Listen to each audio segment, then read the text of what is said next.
You've heard the Honorable Minister Farrakhan deal with this experience. He's stated it before the world several times, where on September 17th, 1985, while in Tepoztlan, Mexico, he had an experience where he was climbing this mountain that he had climbed many times, and then one of these smaller wheels that we call baby planes appeared over the mountain that he was climbing, summoned him up. And long story short, the smaller wheel takes him to a larger wheel. And when he enters this room, he hears the voice of the most honorable Elijah Muhammad, a man who the world believed was dead some 10 years prior. But he hears the voice clearly of the Honorable Elijah Muhammad, who tells him things and gives him instructions. Some of those things that he tells him is about the current president's plans to meet with his Joint Chiefs of Staffs to plan a war.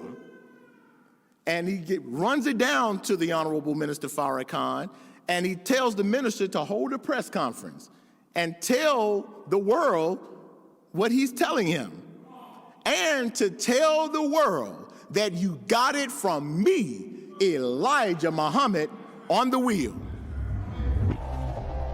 Whoa. Can you imagine the unpopularity of coming before the world, as the Honorable Minister Farrakhan has been doing really since 1981, publicly proclaiming that the Honorable Elijah Muhammad is physically alive? And now he has an experience where he hears from his teacher, and his teacher tells him, I want you to go before the world and tell the world you got this information from me, Elijah Muhammad, on the wheel. Very specific. And you know the story. He holds a press conference at the J.W. Marriott, at the seat of America's power in Washington, D.C. And in this press conference, he gives what became known as the Great Announcement, where the Honorable Minister Farrakhan, standing on his teacher's words, goes before the world in an international press conference. I'm sorry, group, can I hear you all say international? See, that means the whole world is supposed to hear what this man is saying. He holds an international press conference at the seat of world power, Washington, D.C., and he runs down his experience. And he ends that experience with this warning to the world, just in case they want to mock him about these wheels. Keep in mind, they were still calling us crazy about these wheels, by the way. This is in the 1980s, before the internet was a thing, before it was widely known that these wheel-shaped planes are real. And the Honorable Minister Farrakhan concluded part of that press conference by stating, before you will be able to establish your mockery of me, if that is what you wish to do, for what was revealed to me in the wheel, you will see these wheels, or what you call UFOs, in abundance over the major cities of America. Now, if any of you know like I know, right after the minister gave this international press conference, the next day and for the next few days, those wheels did exactly what their representative said they were going to do. They were seen over Washington, D.C., they were seen over Baltimore, and eventually they were seen in most of the major cities of America. So much so that the local news in D.C. had to run segments on it for the next few days, trying to figure out what are these objects that are seen in the sky. And even though the Honorable Minister Farrakhan gave an international press conference warning the world specifically as to what they would see, we noticed that on all those news broadcasts, they mentioned nothing, absolutely nothing, about the Honorable Minister Farrakhan's words of warning.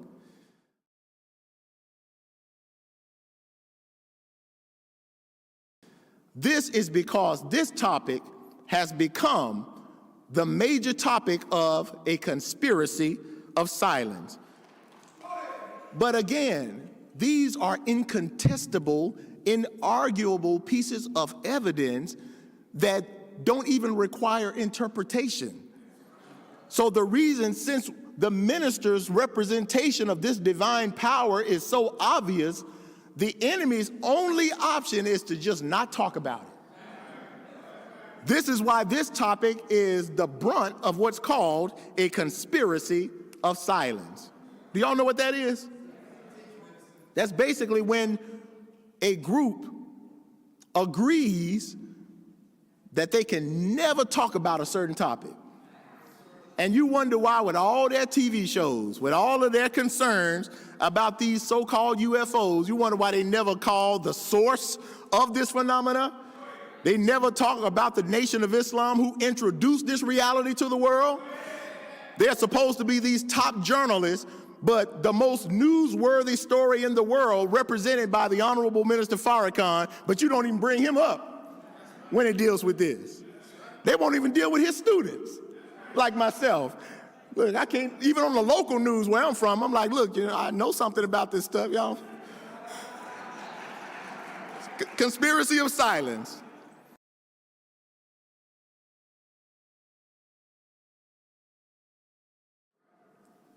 And just like Elisha of the scriptures, after Elijah leaves, did you all know Elisha had an experience too? That parallels the Honorable Minister Farrakhan's vision-like experience. After the departure of the Honorable Elijah Muhammad, some 10 years or so later, his Elisha, his national representative, his second self, that he is fused with, had an experience. Elisha was given privy information as to what was taking place in the king's secret chamber. And he started telling people what was taking place in the king's secret chamber based on what he had got from some unknown source.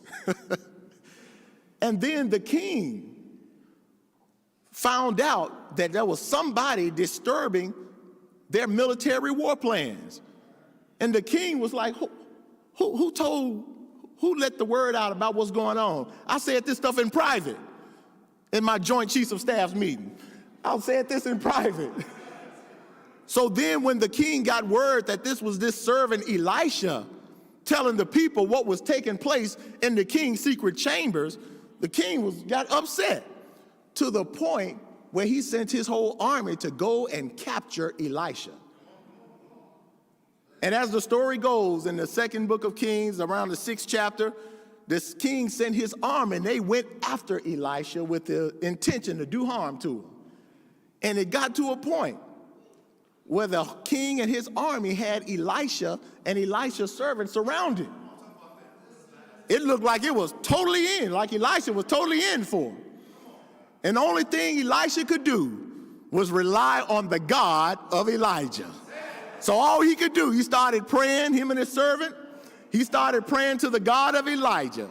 And the God of Elijah, while he was surrounded by the king's army, all of a sudden some fiery chariots showed up over the mountain, and the king's army were overcome with a blindness, and Elisha was able to walk away unharmed because of a real God. I know somebody like that, y'all. I know a man who serves the true and living God, who is the God of Elijah, that has power in the real world. That is the God we represent in the Nation of Islam. So brothers and sisters,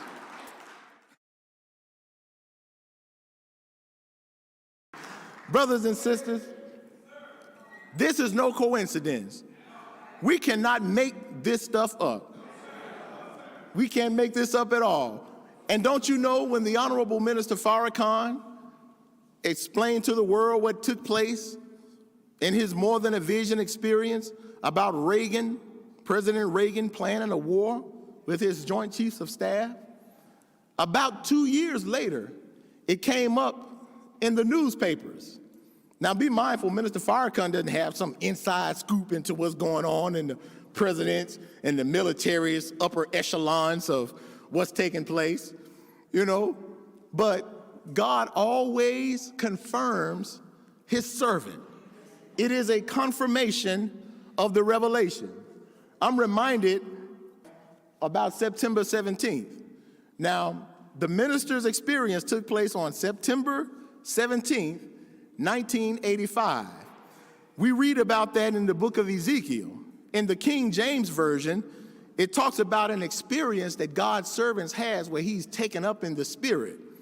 And it uses that biblical language. And it came to pass in the 6th year, in the 6th month, and it goes on to say, and the Spirit of God lifted me up between the earth and the heaven, and brought me in the vision of God to Jerusalem, to the door of the inner gate.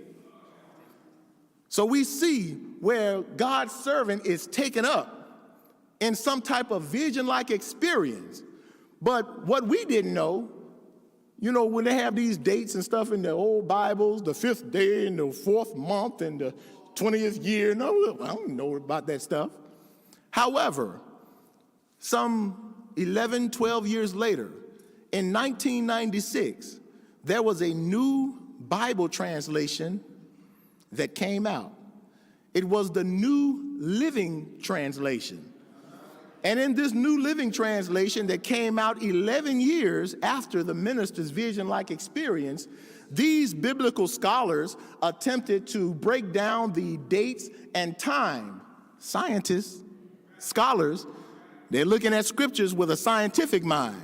So they're looking at the historicity of when these scriptures was given and pointing to, and according to the New Living Translation of that same exact scripture, Ezekiel 8, they stated, then on September 17th, then the Spirit lifted me up into the sky and transported me to Jerusalem in a vision from God. Of all the dates, of all the times, we cannot make this stuff up. God gives you signs and pieces of evidence as to who his servant is.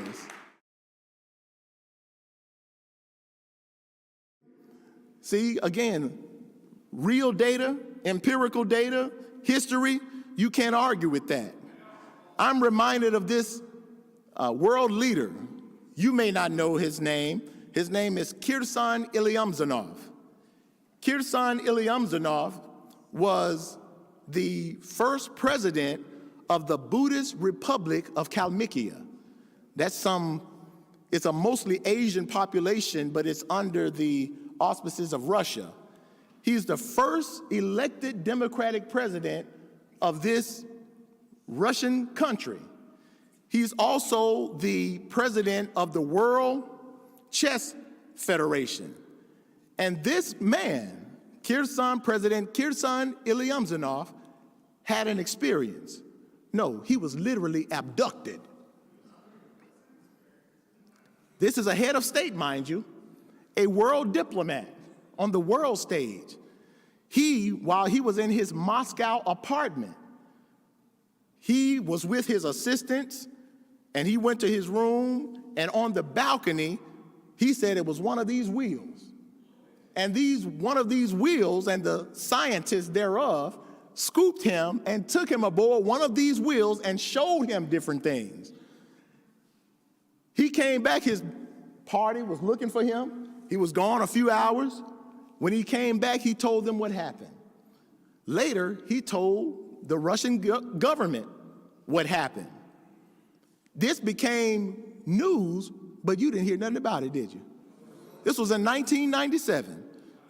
You probably never even heard of President Kirsan Ilyumzhinov, did you? But he, in a matter of seconds, was scooped away from his Moscow high-rise apartment building by one of these wheels. And he, in his own words, stated that they took me from my apartment and we went aboard their ship. We flew to some kind of star, it seemed. They put a spacesuit on me.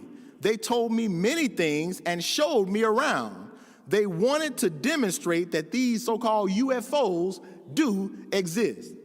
Now, don't you know that when he stated this to the larger Russian government, they were not even concerned whether or not he was telling the truth or not. Their primary concern was whether or not he divulged state secrets to these people on this wheel.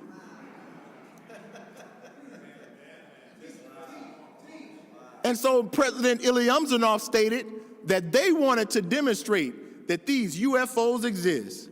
And that took place in 1997. Guess what day? September 17th, 1997. Brothers and sisters, I think we worship a real God that is backing the Honorable Minister Farrakhan, that is represented by the most honorable Elijah Muhammad. And if you have as much sense as I know you do, you too would fly, not run, not walk, but fly to that God. Thank you all for listening. Thank you for your patience and your time with me. It has been an honor. Assalamu alaikum. Thank you so much. Allahu Akbar.